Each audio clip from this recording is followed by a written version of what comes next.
Good morning. So here's your starter. And your starter, we've got 2 exam questions. So your first one, obviously trigonometry,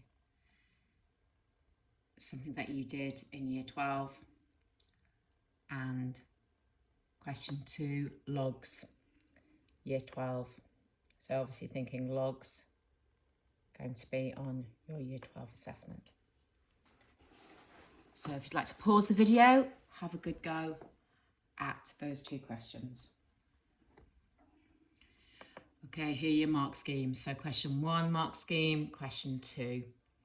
So just check that you know what you're doing with those. Right, today's lesson, series.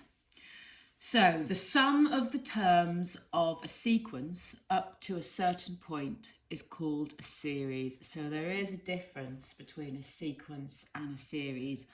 Often, and I think, we all can be a bit guilty of it, we can sort of use the words as though they mean the same thing, but sequence and a series are different things. A series is the sum of the terms of a sequence up to a certain point. So you've got different ways to write this sum. So one way is using this capital S. So S with a subscript over 5 would mean the sum of the first 5 terms. S with a subscript over 3 means the sum of the first 3 terms. And then S with a little n is the sum of the first n terms. So we met last lesson this general way of writing terms of a sequence using U. U1 being the first term, U2 being the second term. So capital SN, the sum of the first n terms, is meaning this: the first term plus the second term plus the third term plus all the way to the nth term. So it's just this way of defining terms and defining the sum of a sequence. And of course, the sum of a sequence is a series. Instead of using this capital letter S, which will be used a lot of the time, okay, so it's not that we're not going to use this. In fact, we're going to use this quite a lot. But sometimes you will see the same thing written in shorter form using what we would call sigma notation. Now, you've met the sigma symbol before. We use it in stats when we're finding the mean and the standard deviation and the variance. We use it to express the sum of something. But in stats, we tend to be a little bit, we shouldn't be, but we are. We tend to not be as precise because it is stats we're applying. We're applying a pure math skill. Whereas in pure maths or core maths, we like to be more correct about how we will write it. So it's the Greek letter for capital S. You also use your lowercase sigma in stats. But I'll show you how we would do it with this. So sigma notation, it's basically a shorthand way of describing a series. So if you look at this, now I've taken this from your textbook, but it's quite good at explaining it. So obviously your sum, your symbol here meaning your sum, it starts from r equals 1 and it goes to r equals n. Now, we're all about making a shortcut, and almost the first thing that goes is this r equals. So often you'll just have n or whatever the last term is there. And we tend to use r to describe the changing term numbers. So what that's going to mean is r is 1, so the first term, plus r is 2, second term, and so on. So by writing this here, you are really meaning the sum of those n terms. So it's a shorthand way of writing the sum of lots of terms. And we need to be familiar with it. And it will be used, it's on your syllabus. It probably won't be used as much as the capital S. Now, the thing that you've got to be really careful about in your A-level maths is the wording of the question. Now, it might, if it says show that, so this question could also say show that this here. So this is saying the sum of the r cubed terms or terms cubed from r equals 1 to r equals 4, it might say show that this sum is 100, in which case you would have to show everything that I've written down there.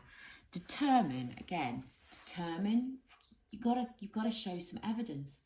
Justify your answer, detailed reasoning. All those things, you've got to show evidence of what you're doing. However, if it had just said find, you could put it in your calculator, and I'll show you how to do that in a moment. So here, your first example, the sum of the terms from r equals 1 to r equals 4 of r cubed. So it literally means 1 cubed plus 2 cubed plus 3 cubed plus 4 cubed. And that's what that symbol means. And of course, that's 100. But I'm mindful about showing my working out because of the way the question's worded. If it had just said find or calculate, I could bung it in a calculator. I'll show you in a minute how we'll do that. So again here, similar question, determine. So I'm going to show what I'm doing. It could say show detailed reasoning. I would have to show what I'm doing. So here you're finding the sum of the terms squared going from 2 up to 5. And you can see, pretty quickly we've dropped the r equals on the top. So here, so literally 2 squared plus 3 squared plus 4 squared plus 5 squared. Again, show what's happening. If it said show detailed reasoning, it's like you haven't got a calculator. So your answer is 54. Right, your calculator will do these for you. And depending on the wording, that might be enough, or it might be something you would use as a check. Now, there are 2 ways to get the sigma notation on your calculator.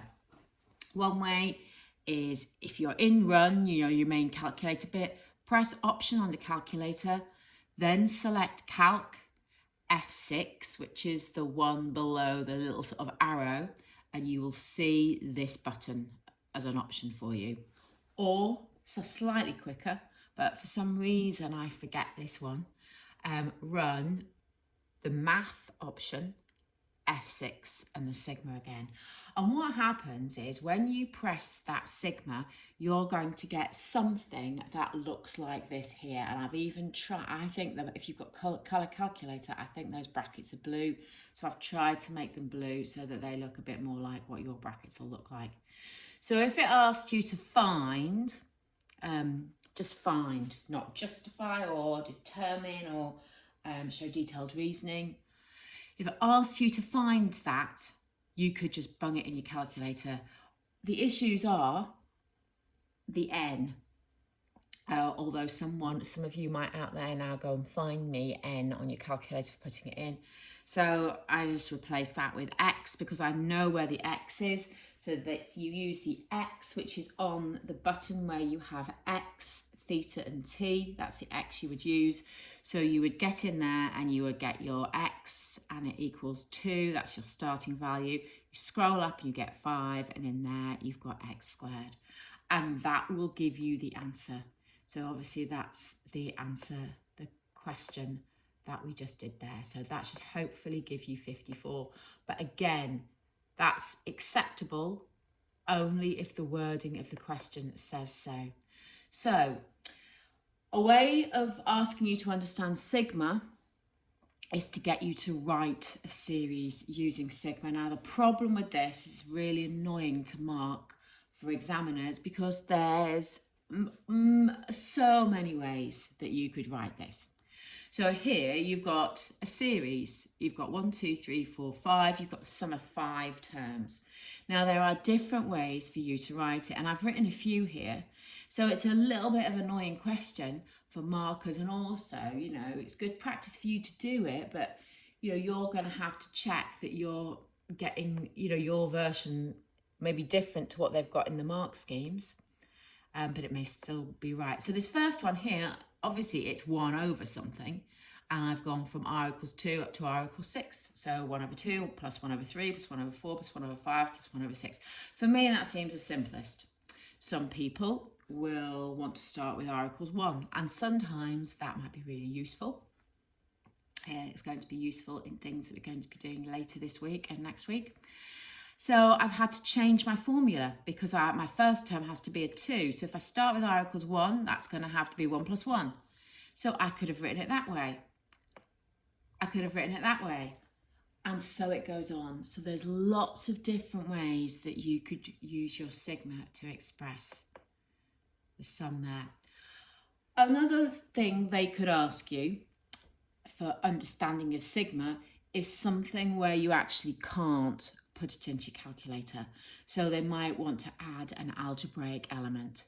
So your calculator can't handle it. So here, this would be like a good version because this is going to check your understanding of laws of logs. So here we've got the sum from a equals 3, so we've introduced a little a there, to a equals 7, and it's going to be the sum of the terms in the form a ln b. So this is like quite a good style of question because, you know, you're going to have to understand a little bit of laws of logs, not loads. Now, of course, you can't really combine your logs there because you've got numbers in front of them, but you could take out a factor of ln b and then just add up your numbers. And so that could be ln b times 25, which of course we would write as 25 ln b, or using laws of logs, which they might want it expressed in that form, ln b to the power of 25. Okay, here are some questions for you to do. Now, again, they've been taken from the textbook, so you can use, so it's exercise 4B in the textbook. So I don't think they tend to have worked solutions, especially for these, where you've just got to work out your answer. So the answers are in there, but I don't think they'll have any kind of worked solutions for you. C1 and 2 obviously have an algebraic element too, so they're not going to be numerical answers. You can't put them in your calculator. Question 2 is good question. However, your answers may be completely different to the ones in the answer book or the answers that I'm going to give you, but they may be perfectly right.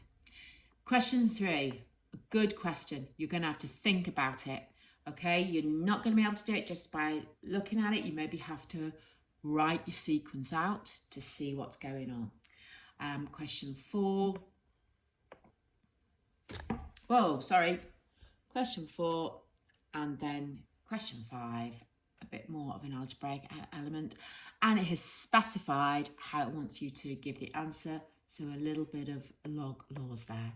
And here are your answers for you to check when you've done them. See you tomorrow.